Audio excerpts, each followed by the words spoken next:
Hello, ladies and gentlemen. It is currently Sunday, April 24th, 2011, and this is Day 9 Daily number 292. How perfect a time to do this daily, because if you replace the 9 with a V, you get 2v2. Oh, that wasn't contrived. It is 2v2 week. That is correct for the next 4 dailies, not including this one. That's right, for 5 dailies in a row, we're only going to be doing 2v2. I'll even talk a little bit about the topics for the week. There is a whole week-long buffet of 2v2 topics that we're going to be going through. Today, we're going to be doing a lot of the basic unit mixes, some basic ideas in 2v2, perhaps some funky-looking games that still relate back to those core ideas. Tomorrow is Fun Day Monday, where we're going to watch games of the worst ally of all time. Yeah! All right, that's going to be awesome. If you have any replays like that, submit to Monday at day9.tv. On Tuesday, we're going to be looking at the Newbie Tuesday topic of beating a team with a Zerg in it when you don't have a Zerg on your team. So that is your Protoss, Terran, or Protoss, and you're against the team with a Zerg in it at all. Submit those to Tuesday at day9.tv. And we'll actually talk a little bit about that dynamic today as well. We're also going to be looking on Wednesday at the idea of the crutch player. Perhaps I want to say the clutch player, but really it's the crutch player, which a lot of times is money dumping strategies of, I'm Terran, I'm going to give Protoss all my money so he can go 6 Warp Gate Ling-Stalker on one base really quickly. The idea of creating a build where one of you is pretty much guaranteed to die and you're going to be giving all of the money to one player. It's going to be a lot about 1v2 styles on Wednesday. And Thursday we're going to take everything that we have learned and we're going to analyze the game. Oh, that is right! I did thinking before we began this daily. So I'm excited, because I love 2v2s. You should love 2v2s as well. So let us, before we begin, I want to let everyone know that the Day 9 TV subscription service is up now. Yay! Note that it is a voluntary subscription. That's right. It gives no restriction. It's only for extra bonus stuff. It's like $5 a month. And if you want the first month free, you just type in Day 9 Alpha, and you get April free. Oh. And again, it's only for bonus type stuff. You get like little chat badges, you get the chance to play like mono battles with me. We're going to just be adding more and more and more features as time goes along, and it will always be the same amount. But again, it is voluntary. You totally don't have to. It's just if you enjoy the daily, if you want a little bit more, feel free to do it. You don't have to. That's basically it. The daily will always be free. It will always be free. So, let's now go into the 2v2 topic of today. Let us pretend that we're you, right?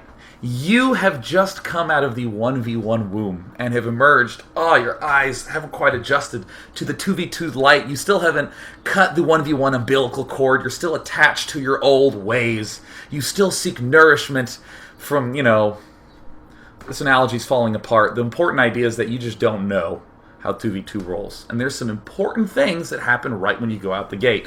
This is something that always happens, like the transition from playing against the computer in 1v1 versus playing against a person. The person does a different thing in each game, and he might play unfair, right? This is what happens in 2v2 especially, where you end up against a variety of ultra crazy, cheesy, antic-y stuff, and it feels like all rushing and all random and all this, and you're lost. That is the person we're going to begin talking to today, that poor lost lamb. So let's begin with the first most fundamental idea of 2v2. This is really important. It is splitting up and joining together.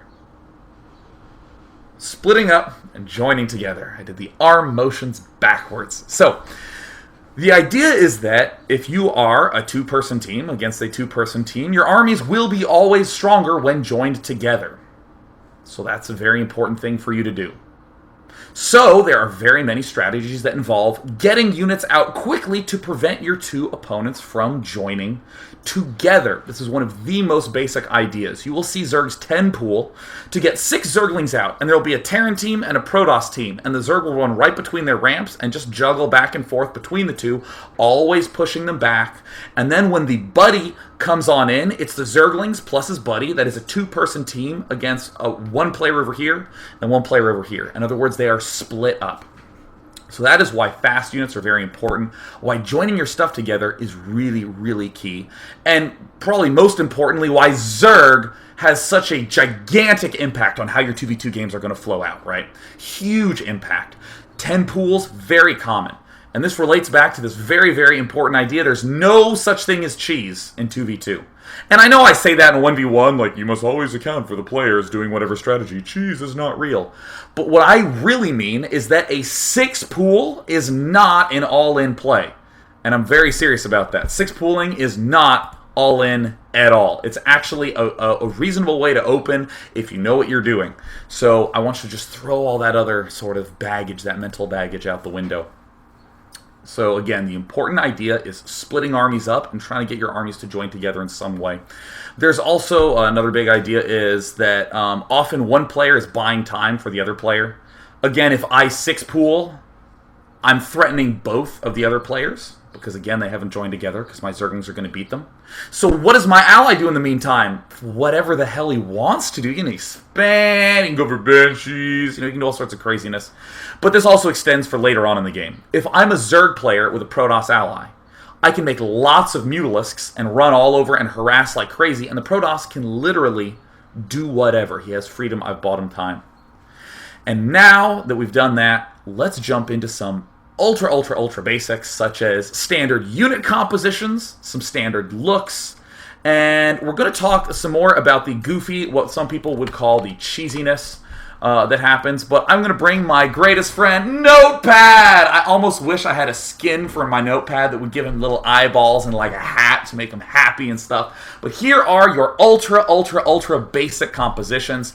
In the early game, Ling-Stalker and Roach-Stalker are very important in a Protoss Zerg team. You might wonder, where the hell are the Zealots in all this?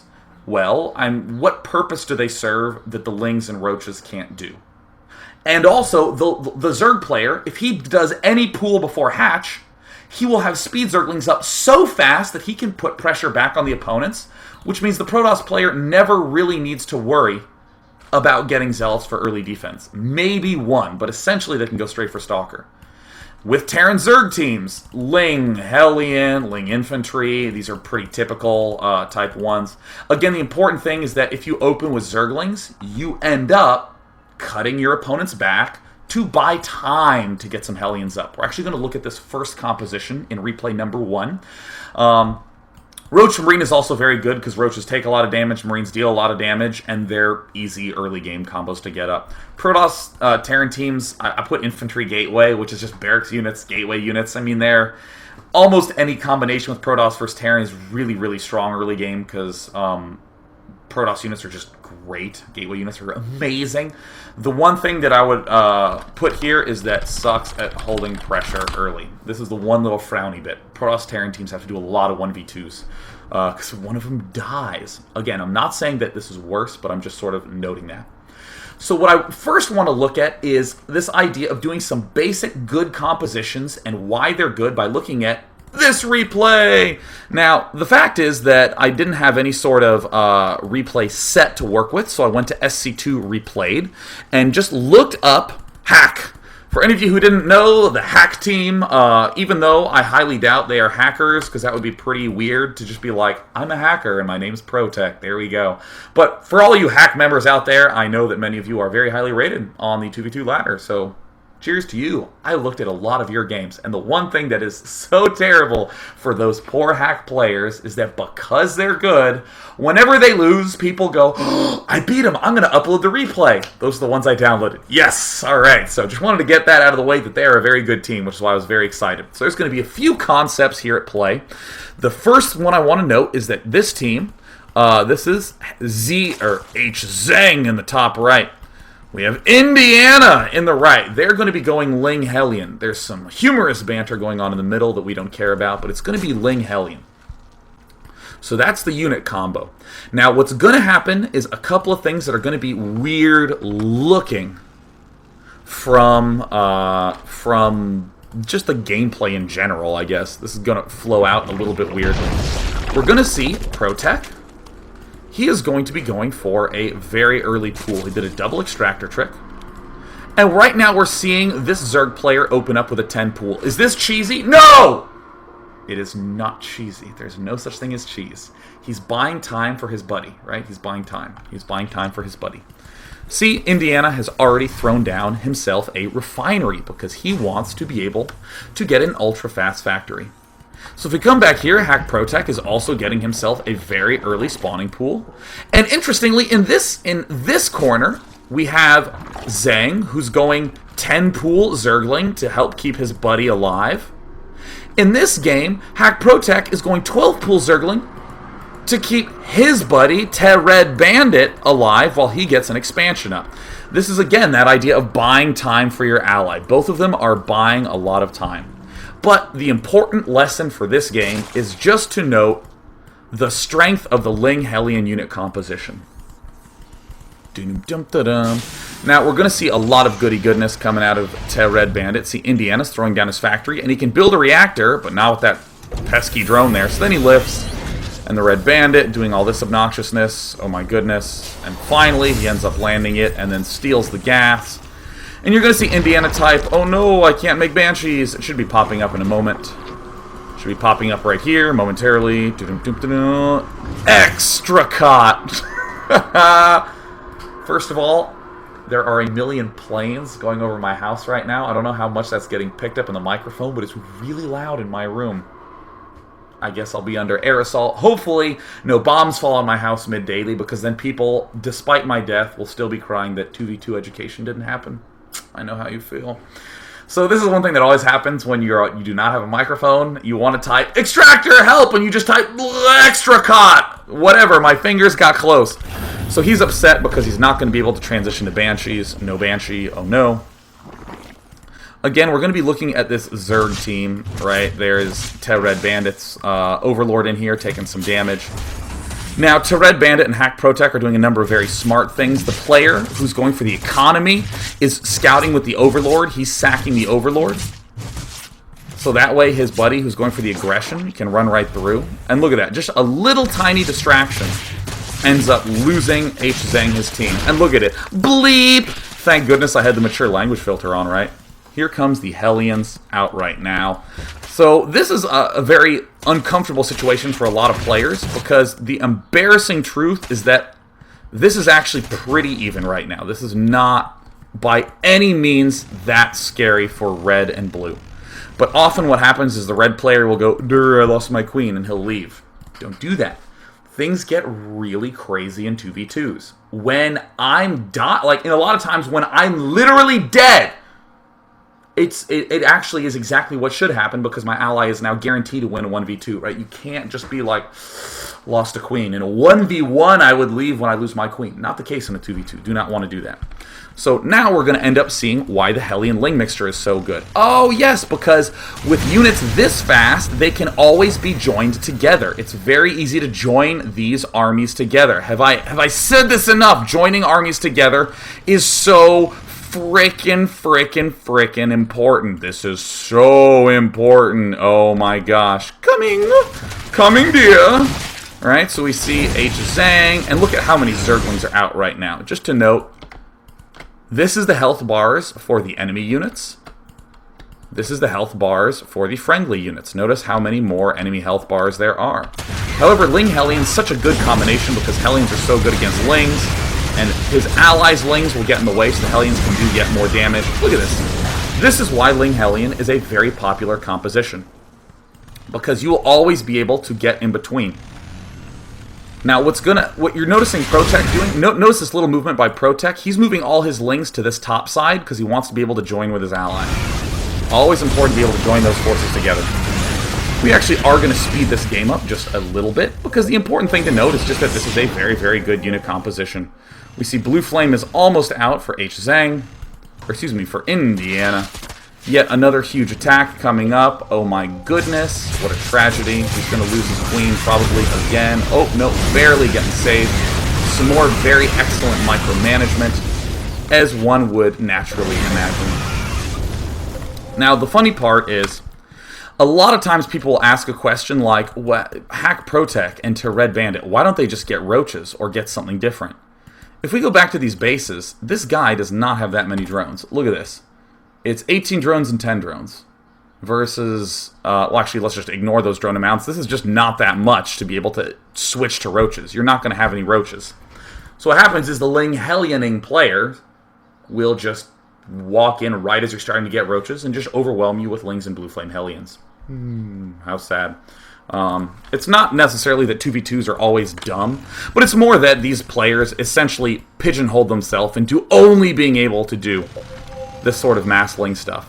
But of course, the whole point of this is that, you know, there were bumps that happened at the start, but this is overall such a solid unit composition that even against strategies that are very well thought out and very well executed, these good unit mixtures are going to be very helpful, largely because of the speed. That's the one thing I want to note. That is perhaps the most important thing about this unit mix. It's not just Lings work well with Hellions. It's any two fast units work well with other fast units.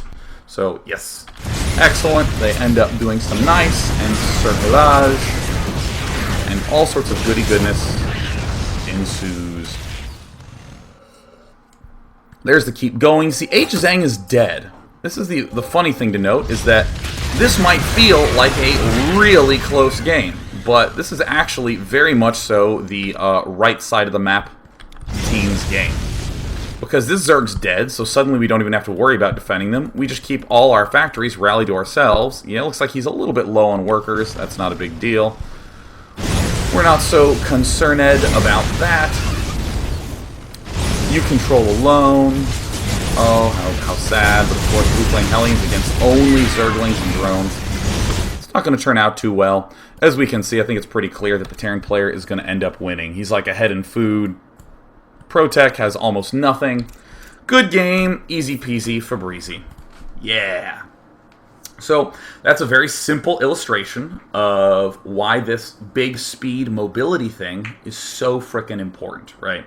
That is one of the biggest, most important reasons that you can always put pressure back, and we saw a lot of problems with the Blue Flame Hellions, where Protech and Red Bandit couldn't quite reinforce one another. They couldn't really join their armies together in a reasonable way because this really fast Ling-Hellion army was just isolating and picking things off.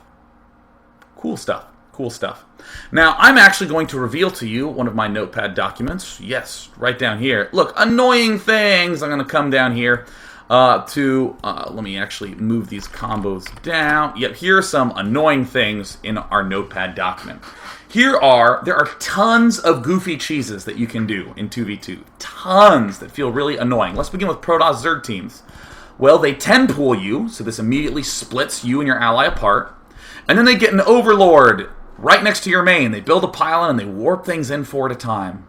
More things. Just doing a standard 6-10 pool while the other player Dark Templar rushes. A standard 6-10 pool while the other player Cannon rushes. This is especially annoying on the Charred map, Scorched Haven. This is so annoying on Scorched Haven, right? Terran Zerg has a lot of really annoying ones. This is my personal biggest annoyance in the universe, is when they go 10 pool and they get a Marauder and an Overlord.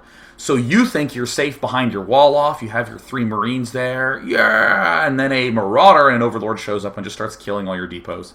It stinks. Zerg goofy cheeses where they both 10 pool and one gets speed and the other just gets Banelings and they kill you. There's some fun Reaper warping plays you can do. These are all sorts of things that a lot of people center their entire gameplay around having one of these and only doing that. There's a very important thing that I want to throw out there, and this is going to sound silly, but you always have to remind yourself of it because it's very easy to get caught in a rut. Despite all the crazy, goofy cheesiness that can happen in any game, you must always tell yourself that your opponent can only ever be doing one of those. Can only ever be doing one. Because this is a really big, tragic thing that happens where you will be so scared of 3 things that you make 3 big sacrifices to be able to hold off all of them. What you need to do is you need to scout them early enough because, for instance, if I see, if I see that they're going, like, let's just say they told me straight up, we are going for 10 pool and Marauder, like that sort of push. I need to have a different bunker placement than I might normally do. Or I might need to, like, join together with my ally. But in other situations, I might not even want to build that bunker at all. So you have to make sure you scout and do an appropriate huge crossing off of like a giant subset of strategies and that sort of thing. This is especially true when you're against a Zerg team. You can just get it in your head that you're always about to die, and you can just convince yourself, I guess I need to go forge first and build 5 cannons every single game, and that's not actually true. Good stuff. Good, excellent stuff. And I want to, again, now that we've gotten some of those goofy cheesiness out of the ways, we're going to watch a cheesy game where we're going to see some craziness go on. It's actually going to be against a Zerg team that does something seemingly very, very annoying and obnoxious.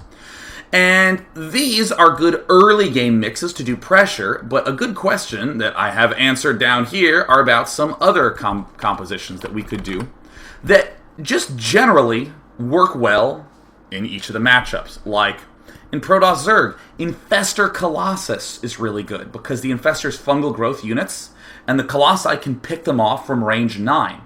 And because they're fungal, they can't actually move. This was actually way better when Infestors had an 8-second fungal growth instead of the 4-second one. But still, it's really good. Ling-Stalker and Roach is a really, really powerful combination because the Roaches take a lot of damage and the Ling-Stalkers do a lot of damage and are really fast, so you can always put pressure on. Here's something I mentioned before. If you just go Mass Mutalisk, the Protoss can do something like expand and go 2 Robotics Facility Colossus without making any gateway units at all. Like going only upgrade and Robo. This is really, really, really awesome. Terran Zerg, Tank Marine Roach. Extremely powerful composition to transition into. Mech and Mutalisk. This is basically the same thing as this. I'll actually reword it so it looks the same. Mass Muta and Mech. The Terran player can expand and just get a ton of metal units, while the Zerg player just keeps them both occupied. Roach Medevac is actually a reasonable and good mix. And the reason I say reasonable is I could have something like Medevac Ultralisk. You're probably not going to get Ultralisks fast. You can't be like, all right, build a bunker, I'm teching to Hive. It's going to be hard. But you can almost always get to this point. This is fine. Terran Protoss. One of my absolute favorite things in the universe is mech and airplay. I've lost to this a lot, and it's really annoying. And then me and my ally started doing it. We started winning a lot, so now I like it.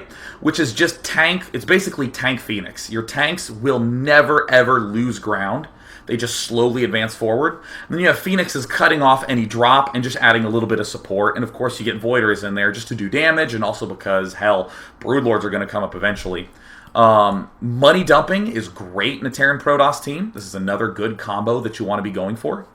They also have the strongest death ball. I mean, if you just imagine tanks and Colossi and gateway units and Marines and Marauders, or hell, tanks and Blue Flame Hellions and Thors, I mean, it is very, very difficult to deal with a Terran Protoss in the later stages of the game.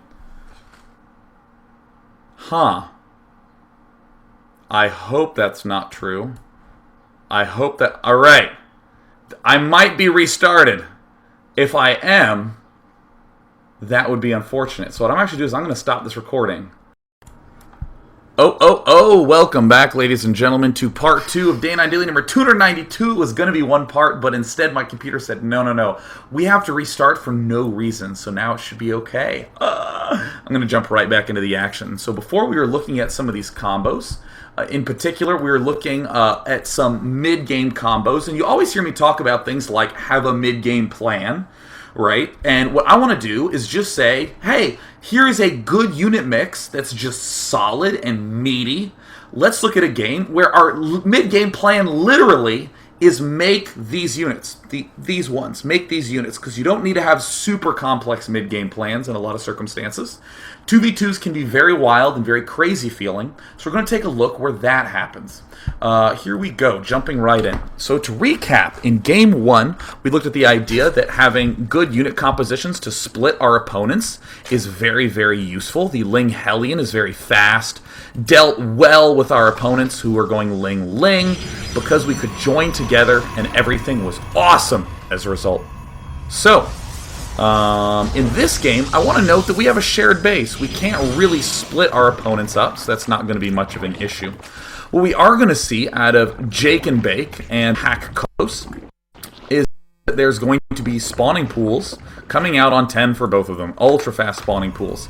So now what we're going to see out of Envy and out of Reese is an extreme response. You heard me say at the start of this daily that there is no such thing as cheese. There is absolutely no such cheese. There's no such thing as cheese. Thank you. There is no such cheese. There is none. You shall be cheeseless. That is correct. There is no such thing in cheese in 2v2s. So we're looking at these sorts of crazy double 10 pools, which might feel like, oh my gosh, that's so broken and imba. And we're seeing Reese, oh my gosh, build 2 spine crawlers. Protoss sacrificing everything to get up an extremely early cannon, and here comes the double 6 pool, and we can, or excuse me, the double 10 pool. We see just Lings pouring all the way back. A little bit of craziness in the micro. Another cannon going down. Oh my goodness. But you know what, man? Just to get held off. And again, the Zerg and the Protoss can reinforce one another. So, hey, alright. Well, this might look atrocious for this other team. But what I want to note is that if we go on over to unit counting station, we see, ooh, they're even ahead in this way, but there's really not that many drones. Queen's only just now finishing. And the Protoss player already able to get a Twilight Council up. And this sometimes is the nuttiness that can come forth. Personally, I think a better way to deal with this is to actually build a pylon at your ramp and then just wall your ramp off and then build, like, you know, a cannon behind that. Then you don't actually have to do this stuff. But what's fortunate about this game is it shows how extreme you can end up seeming to fall behind. I'm just going to breeze through this a little bit, and we're going to see, oh yes, goodness, the expand going down from Jake and Bake, starting to put guys back in gas. Notice Roach Warren popping down just now. Literally, the Roach Warren has only just finished. This expansion is halfway done. And down here, we see that Blink is halfway done. This is exactly the way lots of 2v2s will look. It is one of the most tragic things in the universe when you're in the position of these two players, when you are Team LMN, and you are thinking to yourselves, oh, we've lost. Oh, they did a double tempo. Oh, and they're expanding. They don't have anything. They just have a bunch of Zerglings. That's it. That's all they have. And they're just starting to do things differently. You can get a huge advantage as a result of this. You can get a huge, huge, huge advantage as a result of this. We're going to see a little bit more of this come into play in the next game as well. Baneling Nest coming down. A lot of drones being made. Love this from Reese. Love that. We're seeing Envy get his blink. I think he may have got it just a smidge too fast because he has one Stalker, and one Stalker with blink is not going to change the current game state too much. Oh, goodness, an expansion done. Oh, he's teching up. Oh, he's teching up. And he's making roaches. Woo! Now, I want to note something right now. This team, Reese, from Team LMNT, did not execute this as perfectly as they could have. Let me say that yet another time. They did not execute it as prettily as they could have. The other team is actually in a good position. Probably could have even executed a little better, but are doing just fine. And we're still going to see a Roach-Stalker mix be very potent. And that should be very, very, very exciting to people who are struggling with this sort of cheesiness. That if they hold it off a little better than these players, for instance, by, you know, building stuff at their ramp, that they're going to have a much easier time. Not just in StarCraft 2, but in life.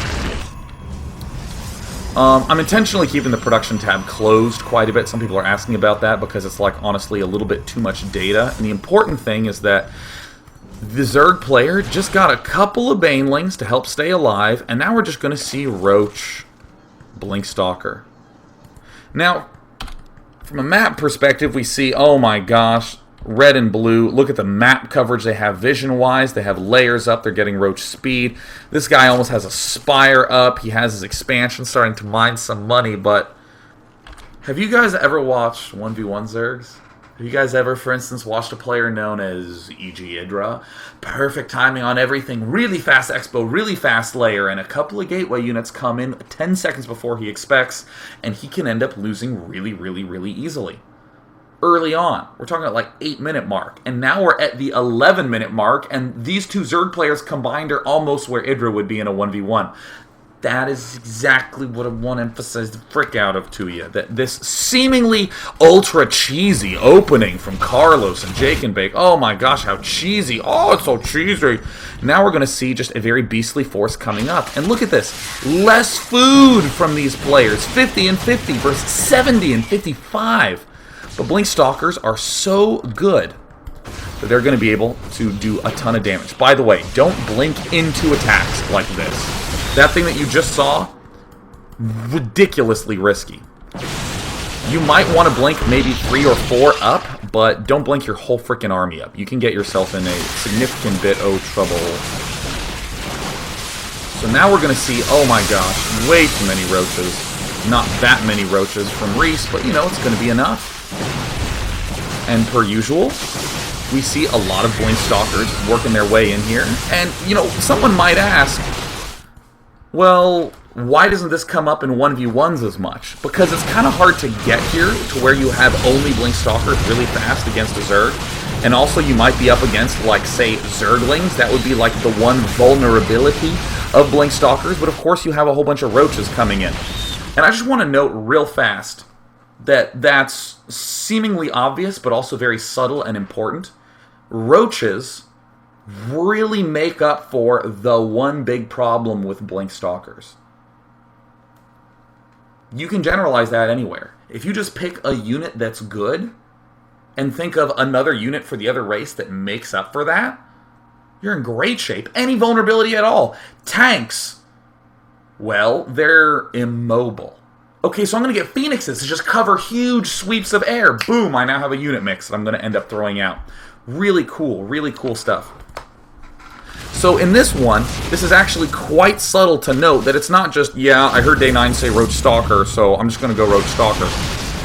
In reality, it is that this is an instance of something that you can do almost always, which is to have a really powerful unit, well-microed Blink-Stalkers, and just make a couple of something else to help make up for whatever weakness it has. So we're even seeing oodles of Mutalisks and Zerglings coming out, more Blink-Stalkers making their way down. And look at this, you know, we're seeing Blue take another expansion for that team. And these guys saying really simple, just very focused gameplay. Are there even any upgrades for these Stalkers? No. Counterattack attempted by the Mutalisks. Oh, Spore Crawlers. You're starting to notice that this Zerg player has a whole lot of seemingly extra things. Got these 2 Spine Crawlers for defense early on. Got these Baneling Nests just to hold off the Zerglings.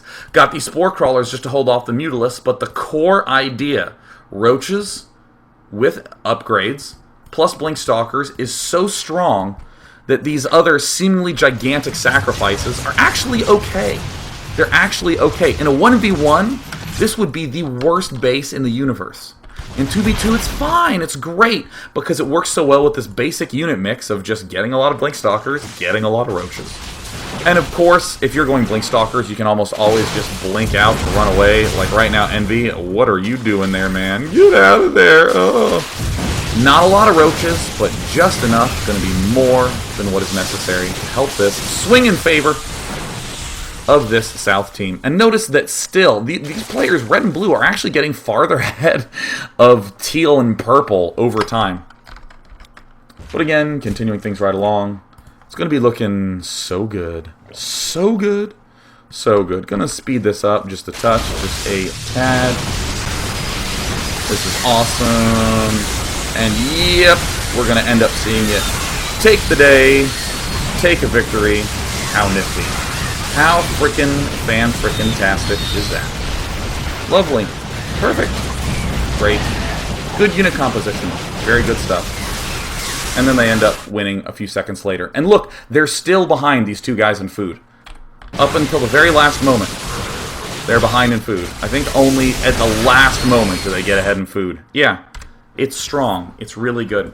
So hell, you're looking for a mid-game plan, just get a really solid unit mix and know exactly what the hell that unit mix is supposed to do. Wow. Now, for any of you who are very perceptive, you'll note that there was one unit mix that I did not mention here. I seem to have a Protoss thing here. Well, people always want to think about synergies as in terms of Protoss Zerg, Terran Protoss, 2 different races working together. I want you to acknowledge that there are good synergies that exist between the same race. For instance, One Protoss player goes just Phoenix Void Ray. The other player goes just Zealot Colossus. What happens? You get all the pieces to an extremely scary Protoss Death Ball, but it's very lean, because normally with a Protoss Death Ball, like imagine Void Ray Colossus and Protoss for Zerg, you need to get plus upgrades for attack for the Colossus and plus upgrades for the Void Rays from one player. And you need to get Stalkers and Sentries and all the other business. But hey, in a 2v2, the air guy gets the air upgrades, the ground guy gets the ground upgrades. Done! And now you have a really scary force that's actually coming out faster. Ordinarily, you'd want to say something like, yeah, if the big, scary Zealot Colossus Void Ray push comes at 15 minutes in a 1v1, it should be, 20 minutes 1v1, it should be happening maybe twice as fast. In a 2v2, it can actually happen a little quicker. I guess 20 minutes compared to 10 minutes is a little bit inaccurate. But you'd think that the amount of minutes that it gets cut off is, look, it's just faster, right? Screw it. I'm not even going to try to explain that anymore. This is just freaking good. So what we're going to actually look at is a similar idea to that with a Terran versus Terran team with the actual Megan Fox herself. Where is it? Yeah, we're going to end up zooming in here. And you'll notice that almost all the games that we're taking a look at have a little bit of a craziness to them. A little bit of a crazy element. I could have chosen more standard games. We're actually going to see a standard game come up here in a moment. Actually, two pretty standard games come up here. But I want to emphasize that if you just have some good underlying ideas in terms of your unit mixtures, you're going to be in wonderful, wonderful position as long as you have that clear goal. So we have Talib Fiasco and the actual actress Megan Fox playing in the south position against a Zerg Terran team. Again, Zergs with their early pool antics, very good at shoving allies back, very good at splitting the allies apart. Now, I just want to note something. The distance between these two ramps is considered big in a 2 versus 2. This amount of space is a big distance. If there was no wall in, 10 pool Zerglings could sit right here, and this player would not be able to join up with this player or help out in an easy way. Just given this small space. Which is exactly why Gutter Hulk is one of my least favorite maps of all time. Derp, derp, derp. Okay, so here's a funny question. Dear 1v1 players, you're probably thinking, oh my god, is that bunker placement awful? Holy crap, is that bad? Not if we refer back to all our goofy cheeses. Zergling Marauder, remember that? Hey, if we build a bunker here, then the Marauder appears and just starts killing our Wallin. Kills off this depot and these speed Zerglings come in. Having bunkers on the outside of Wallins is a little more important to do in 2v2s. So we're seeing Megan Fox. Her half of the plan is clear. Making a lot of Marines. Making a lot of infantry.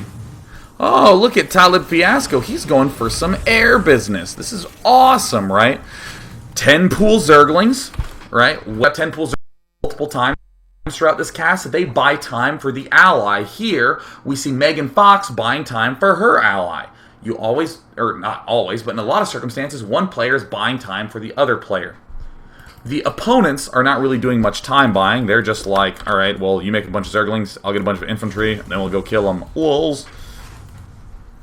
But again, this game is a good illustration of the idea of two players on teams splitting up what types of units that they want to make. Because the funny thing is that you can get some Banshees, and then if this player, Megan Fox, if Megan Fox actually takes this gas early and then gas dumps to Talib Fiasco, you can get cloaked Banshees and start producing medevacs to reinforce this army. Oh, see how that split worked out nicely? Yeah. So then this happens. Here comes the moment where a lot of players will get frustrated and will end up leaving. Alright, so we're going to see, oh my goodness, what could it be? Is it Banshees? Oh, the Banshees literally just go to the front and just kill all the Marines. Holy cow, that ended up working. Now, if we go to the resource station, what I want to note is, okay, this bottom team, 33 food and 28 food versus 43 food and 23 food. It's pretty even. It's pretty even. Might look like the top team is marginally ahead. But this is the real advantage that this bottom team has, that this bottom left team has, because they did this very smart split. For the first time ever in a daily, I'm going to the spending tab. Oh, perhaps the most unused tab in the whole game. Just to note, this is an actual good representation of what happened. Look at the maxed sizes here. The Terran players both, have really good economies, but look at this technology tab. Look at how high that is. And then look, Zerg has a huge army tab. 2550 versus 1450. The Zerg player is going to have to be in Turtleville, USA for a long freaking time. A really long time.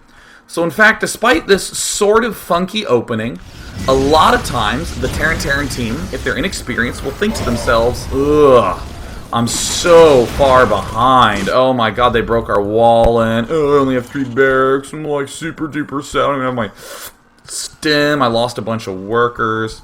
Ugh.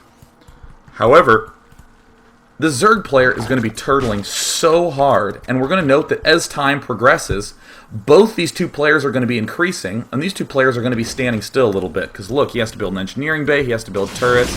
They can't exactly hope to join together so much because, this army is slow. You can't really hope to do a lot of stims to pick off these banshees. Look at this. Oh god, the missile turret going down. Holy crap, having to build 2 spore crawlers. He's pulling back, but he's still going to end up losing this. Wow, this looks like these two players are actually catching up quite a bit. They actually look clearly to be in the lead. Just in terms of these resource distributions and in terms of just looking at these bases. Again, I want to emphasize that if this player just made Marines and this guy's transitioned to medevacs, they could do another really, really, really fast push. And again, it all comes back to this idea of, I don't need fancy unit synergies between other races. I can do it just within my own race. And in particular, if my tech is far enough ahead, then that can be a gigantic advantage. So for instance, we saw that one Terran player who was living, Megan Fox's ally, putting pressure with Banshees. What if that player was a Protoss? Well, he could just be going like Void Rays and Phoenixes, and it would cause the same mess up for the Zerg player. That would be the same sort of grody feeling. If somehow that was a Mutalisking Zerg, it would be a little bit hard given the timings, but ignore that for the moment. If Mutalisk, Banshees, Void Rays would feel the frickin' gosh darned same. Cool. So what we've done right now is in Game 1, we looked at how Ling-Hellion, a good composition, despite some shakiness, it had this whole concept of joining the army together with their amazing speed and being able to win a nice game. In the second game we saw just by valuing a very solid unit composition, we saw players deal with a cheese in a seemingly crippled way. Oh, it felt horrible. But still by having a very clear, very focused unit mix that was so strong. We had 3 cannons made for Protoss, we had spine crawlers and extra queens and spore crawlers made for the Zerg, but the Roach-Stalker was so good. And here we see a good synergy within 2 of the same race. The teching player, the defending player, Banshees pop out, and then we can mess them up, and then we can unite with the double medevac. Fantastissimo. Now I want to come back to this whole idea of thinking about the matchup. You heard me say that the Zerg player has a big functionality, or a big influence on the game in terms of being able to force 2 players to join and whatnot and this and that. Let's look at what happens when we're against a non-Zerg team. And I think a lot of 1v1 players will do this, where they'll say things like, yeah, if he's going for a 2-gate expand or a 3-gate expand, I kind of just treat it as the same. I treat it as some gateway units and then an expand. I mean, even though I know there's subtle differences, I'm going to treat it as like kind of the same. 2v2 players kind of do this as well, where they'll say things like, here's a good strategy that works against Protoss Terran and Protoss and Terran. That's kind of what we're going to look at right here.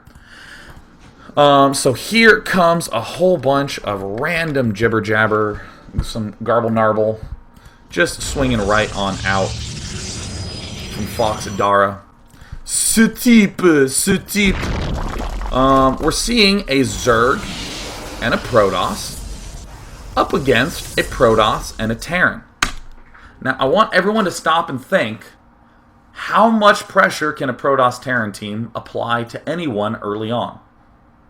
Well, if there's proxies, it might be an issue. Well, alright, we just scouted them, and we see a pylon here. So we know there's no proxies. So now I ask that question again. How much pressure can they do? Very, very little. Very little. In almost every single game so far, we have seen a Zerg player open with a 10 pool. On high orbit, in this game, we're not actually going to see that. We see them saying some various things in caps lock, but not forgetting to punctuate defenses properly. I want you to note how different of a feel this ends up having and how correct this is. Whoa, an early expand. Whoa, a cybernetics core without building any units. He's actually going to be getting a second gateway. And we're going to see the spawning pool go down. We're going to see some poking up at the front. There's a ping going on from these bottom left players. Incidentally, these players are going to be going for a big Zealot Marine push. But they can't really do that early. I'm actually just going to stop right here and note that at this point in the game, this bottom team has 2 Zealots and 3 Marines. That's their whole army. We're at the 5-minute mark, a veritable eternity in a 2v2. Against Protoss Terran, and Protoss teams, there's just not that much pressure that they can do. So but at the same time, their armies are a lot scarier. So, teching and powering is good against that sort of team. Now, if for some reason this were a map like Gutter Hulk, you could easily 10 pool as a Zerg, split the Terran from his Protoss ally, and just punish the Protoss really, really hard early on. However, in this circumstance, yeah, look at this. Lots of Warp Gate units going on. Oh, we're already gearing up to get some Blink. Look at this layer coming down. I actually think that Fox Anonymous is powering just a smidge too hard. He should actually have begun producing roaches probably about a little bit ago. Now he's getting some roaches. Just should have gotten it like 1 cycle too early. I think that this 3rd extractor was a little excessive. And this is now finally a time when these Terran players can push out, because, whoa, Terran finally has Stim and Combat Shield and a whole bunch of stuff. Before then, what is Terran really going to do? I mean, hell, Terran could maybe get some Hellions out earlier, but then how would that really support the Protoss army? Maybe Stalker Hellion is going to be pretty okay, but Zerg will likely be getting roaches. So it's going to be a little bit tough, is basically what I'm saying. So this is actually a pretty typical look for this kind of game. The important thing to note is that this is very much so not looking good for these players. And really it's just because the Roacher is a little bit behind on his Roach production. He just should have started a little bit earlier. But the important thing to accept about that game is in the matchup, we just said, is there a Zerg in that team? No. Well, let's just expand like crazy. And actually, it's kind of funny because, like I said before, the opposite problem is true if you're split apart on a map like Gutter Hulk, which we're going to watch in the final game. In Gutter Hulk, you're split really far away, and if you're against a Protoss Terran, you're like, well, we're just gonna attack one guy really hard, really early, and what can the other dude do about it? And there are ways around that. We'll end up looking at that later on. That'll probably be some Wednesday topics and some Tuesday topics. But the last thing I wanted to look at is a really standard-looking 2v2, perhaps one of the most standard-looking 2v2s of all time. It's gonna be a pretty darn fun-looking game. Where is it? Here we go. Again, more games from the players from Team Hack, which is a good team. Delicious. So what we're gonna see from these two players is all the major concepts coming into play from good 2v2 teams. So they're going to have some friendly banter about teams, blah, blah, blah. There's a little heart coming out from Carlos. Excellent. So we're seeing Kai Ruel in the right position, going for a 10 pool. In the south position, we see Solaris is going for gas first. That's because Solaris is going to be going Hellion, while this player is going Zergling. The concept. Zerg player with 10 pool buys time, so that way the Hellioning player can get up. And again, all going for that good unit mix of Ling-Hellion. Alright, sweet. What's happening over here? Oh my gosh, it's a very early gateway, a gas geyser, and a 10 pool, because Hack Carlos is going to be buying time with his Zerglings to allow this player to get his Stalkers up. Yes, there it is going down. Excelente. And we are going to see the barracks end up finishing. Look, the early pool Zerglings are popping out. Looks like Carlos may have waited just a little smidgen pigeon bout of time. But we're going to see, little Zergling engagements. You don't want to really fight too much in Zergling versus Zergling battles. There's going to be a lot of running that goes on. you're not looking to do any sort of trade. In some circumstances, I'll just note there are corner cases where you want to do it. Not in today's discussion. That's like way too complicated. Ugh, who likes complications? So we see Hack DeSakes doing his little pushing action. And oh my goodness, we have some Marauders coming up. Why is Ling-Hellion so good? Because it's fast, it can join together, and the Hellions will smash the other player's Zerglings, so your Zerglings will stay alive to do damage to whatever else remains, such as Stalkers. Oh, both players have speed, purple has a few more, but now blue has a few more. Pretty typical, and suddenly the Stalkers end up coming into play. So now, this is kind of the interesting situation that arises as these games progress. The Protoss player for the top left team is the crutch player. He's the one who can actually do stuff. This left Zerg player is kind of just making Zerglings and can just barely support. This right player is just really making Zerglings and can just barely support. We're going to see a battle come up in a moment. I'm speeding it up to ×8. Again, this is all fairly typical. Oh yeah, this Terran player is the real crutch player because he can still make SCVs, he can still mule, he can be adding on more buildings. Zerg player is kind of stuck just producing units, which is fine because Zerglings are so fast that they can join together well with armies. Stalker's pretty fast, not as fast as Zerglings, not as fast as Hellions, but still fast enough that it's a very good mix. See, look, still no transitioning. See, look, still no transitioning. Very typical to see in a 2 vs 2. Very important to note that the Zerg player's almost entire purpose was to do a lot of pressure earlier on. Now let's just look at some of the micro that goes on in this battle. Picking off the Hellions, right, because that's the scary unit. Yep, picking those off. And the Hellions trying to pull over and cook some Zerglings. And we see these health bars. These are the purple Zerglings trying to deal damage. Now the hope for the Hellion Zergling team is that they pick off all the opponent's Zerglings, and then purple Zerglings can kill red's Stalkers. The entire purpose of this army is just to overall be strong. One thing to always note, because Hellion Ling is faster than Ling Stalker, if at any point the Ling Stalker army is a little bit weak, you cannot run away. You are screwed. So these sorts of decisions I'm always questioning of. I mean, not that much was really killed. I mean, he doesn't really have a lot of drones. He has 7, but I'm always a little bit leery of that sort of thing. But this is so important to note that this is a very typical position to be in as a Zerg player, where you're just like, whoops, I have nothing. I guess I will slowly start to rebuild. So meanwhile, Solaris just now has Blue Flame. He has factories just churning out Hellions. Why not transition to something else? Because he wants to be able to have an army that can join together with the Zerglings. So more crazy fun micro battles. Zerglings just get obliterated, and now all of a sudden, even the Blue Flame Hellions are an important piece to doing damage to this army. Oh my goodness. So this is honestly one of my favorite moments in a 2v2, when some sorts of craziness in terms of base trading begins to happen. And never forget, if you have the faster army, you can always counterattack.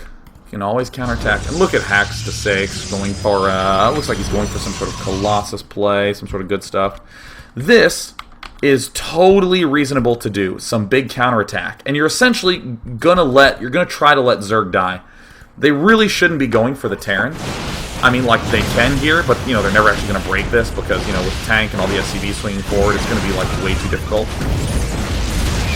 Especially with a whole nother slew of units about to pop out. But look at this. Blue Flame Hellion counterattack. Zergling counterattack. Zerg is going to die. This is a pretty typical position to be in a 2 vs 2. This is actually very reasonable to just say, Terran, Solaris, you got this, man. You're going to be in great shape now. I will note, the one thing I'm going to be real critical of Solaris' side, I would not get tanks here. I mean, you can get like 1 or 2 to help you stay alive, but getting Thors is going to be a lot better because, sure, they're slow, but at the very least they can attack while moving, as opposed to siege tanks, which are kind of just bad while not sieged up. In a 2v2, that is, you know, where you have like a bunch of Zerglings running up to you. So there's the classic what a joke move. Now we see all these Zerglings trying to come in. They're going to do pretty darn good. And hey, look, more counterattacking going on. And the Terran player just going to play passively. This is very, very typical. This is, in fact, great decision making. Anytime you're starting to think to yourself, man, they just barely have too much stuff, doing huge counterattacks like this is very easy. way to win a game. And there it all gets roasted. So, I mean, right there was an unbelievably cathartic moment while the drones got roasted. But the important thing to note is that it's... People will say something like, well, what if there was like spine crawlers or a bunch of units back in Protos's base and all that stuff? The answer is, if that were true, if these players were fully defended from counterattacks, then their army would not have been big enough to break down your front. This is one of those, he can't do two things at once style play, right? And this is why so many 2v2 games are lost, because people leave when there's still a very big opportunity for them to end up winning the game. So in that circumstance, what we ended up seeing was, holy cow, he has this huge force. No way he can have enough stuff back in his main. Same thing with Zerg. What is Zerg going to... You're going to get up there and it's going to be like a ton of roaches? Then how did he have all those Zerglings down at the front of your base all game long? He cannot possibly have both. Counterattacks are going to be very effective in a lot of circumstances if you're a faster army. In a 1v1, it'll be more risky to do a counterattack because if you lose your base, there's no money coming in. But in a 2v2, it's very reasonable to do counterattacks because you're going to lose half your team, but the other half is still mining. So we're going to see some very cool stuff happen. Now, this is actually a little bit of a silly ending because it shouldn't quite get this extreme. Like, you really shouldn't, you know... I'm not going to ever be like, oh yeah, in a 2v2, there's always a point where literally neither player is mining. Yeah, look at this, no income. Oh, so normal for a 2v2. Yeah, that's actually not true. But Solaris could have easily held this off if he just had like a spotter and moved some tanks back here, etc., etc. And we're going to end up seeing that the team Solaris is going to win because neither of these players really have any workers anymore. How cool. A couple Zerglings running around. There's the messed up happy phase. Get away. The team being very happy. Hack Carlos doing the responsible thing and spreading creep. Cool stuff. Cool stuff. So again, to review all the topics that we learned today while I start running Marky's question script. Yeah, Marky's question script, where I even have to log in. So the important thing to note is, again, this whole idea of joining armies together and trying to split up your enemy's armies. And that's why very fast mobile forces are good, such as Ling-Hellion. Also, we have this concept of one player buying time for the other one, or just buying defense or livelihood for the other player. We saw this in the Terran game. We saw the mass marining Megan Fox help keep the Talib player alive so he could end up with a whole bunch of Banshees. We see this with Zerg players. They do 10 pools to buy time for a Protoss to just get some Stalkers up. We talked about some very good middle-ish game unit mixes like Roach-Stalker with Blink. We saw how powerful that was even when the opponents had a seemingly strong force. Other mixes like Mech Air, or even within a race like Zealot Colossus for one Protoss and Air for the other Protoss. Cool stuff like that. And of course, always remember that there's no such thing as cheese because you can always have good recoveries from them. And 2v2 is incredibly fun. I strongly recommend it. Get a buddy. You'll probably end up doing it a little bit more than you 1v1 because it's so typical. We're just going to take a couple of questions. From Death Pony! Dear Day 9, I'm a new player and 1v1 feels a little scary. Do you think 2v2 is a good place for new players to get experience and confidence? Yes! Yes! In fact, even Dustin Browder himself said that the order he wants someone to go in is play against the computer, then do the 4v4s, and then the 3v3s, and then the 2v2s, and then maybe end up dabbling in 1v1. That is the way that you will build a lot of confidence, because even while you don't know it, you will be working on your mechanics, you'll be remembering to build things, you'll be having a blast with a friend as well, so that is so great. Day 9, when are you going to get a new computer? Oh god, I hope it's soon. Holy crap. Holy frickin' crap. Alright, cool. Alright, cool. Cage Knight, Dear Day 9, how do you deal with a dual 6 pooling Zerg team? It seems that they can kill off a player so easily that the one person left can't win the 1v2. Or if we're both still alive, we're too far behind to do anything. You need to be extreme in 2v2s. Extreme responses are fine. You saw in the second game we ended up watching today, a cannon getting built, a second cannon getting built, and my ally builds 2 spine crawlers against a dual 10 pooler. That's fine. If you get dual 6 pooled, just completely wall in your front. In general, the best way to deal with a dual 6 pool is to actually get 2 gateways really fast and just be chrono boosting zealots. For some reason, I'm assuming that you are that you're Protoss in this circumstance. But if for some reason, like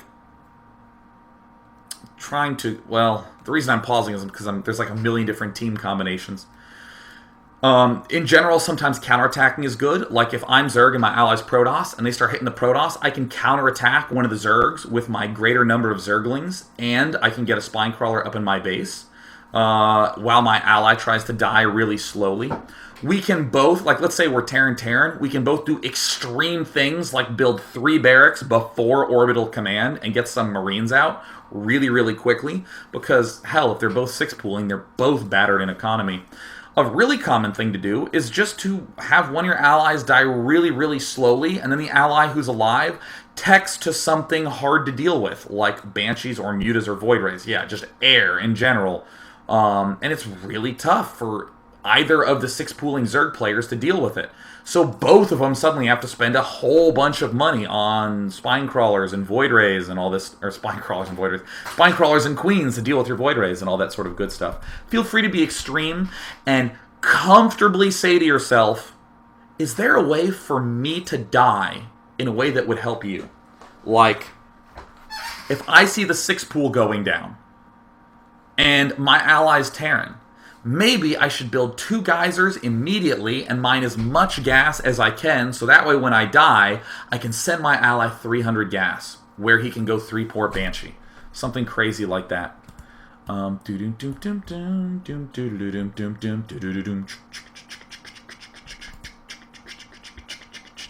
Confused Scrib says, Dear Day 9, how can you use 1v1 timings to help you in 2v2s and vice versa? I want to, instead of talking about timings, talk about the skill set in terms of like watching the mini-map is going to be extremely useful in 2v2s. Just the usual continuing to build stuff under pressure.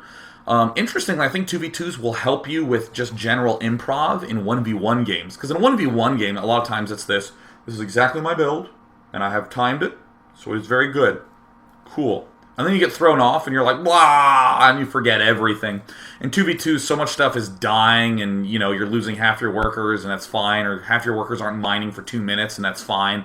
And then you go back, so all of a sudden your timings are off, but your fundamentals end up working really nicely, like, oh yeah, I always remember to build my depots. But in general, for me, I use a lot of 1v1 timings, like when 6-pools happen, when Reapers can get to my base from there, distances between bases, the usual obvious junk. Dear Day 9, to explain what a Baxter permutation is. No one can. No one can. Like 4 people study them, and even they don't even understand what a Baxter permutation is. And I'm sure some of you are Googling Baxter permutation, you're going to find it and be like, I don't even understand what the hell that means. But it's something I studied for my math thesis. Gruffle, gruffle. Riffle, ruffle.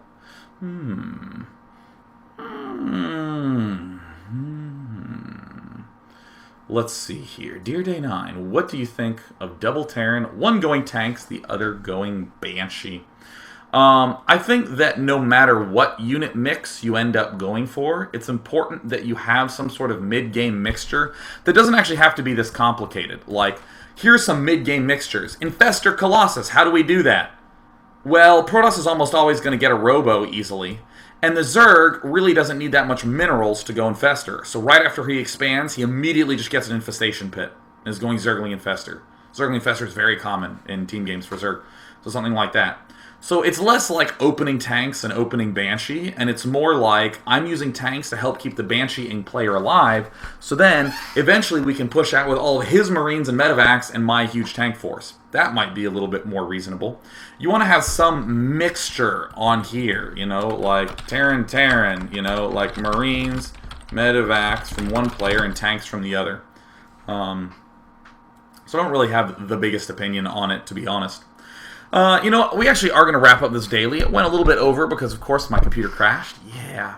But that's going to be just the tip of the iceberg for 2v2 week. Again, we're doing Fun Day Monday tomorrow. Newbie Tuesday on Tuesday. I said those topics at the start of this, so just rewind if you want to see it. Wednesday, we're going to be talking about 1v2 situations, or when one player is the important player, such as in money dumping strategies. And on Thursday, we're just going to analyze a variety of 2v2 games. Yeah. with what we've learned. I'd just like to once again say, and I'll be saying this for the next couple of days, so please don't mind me, that the Day 9 subscription service has just been released, and it's totally voluntary. You don't have to do it. If you would like to support the show, you may. And the subscription is at day9.tv, which is, of course, my Justin TV channel, and you just scroll down, and there's like a link to do it. And it's $5 a month. You get bonus features like chances to play games with me.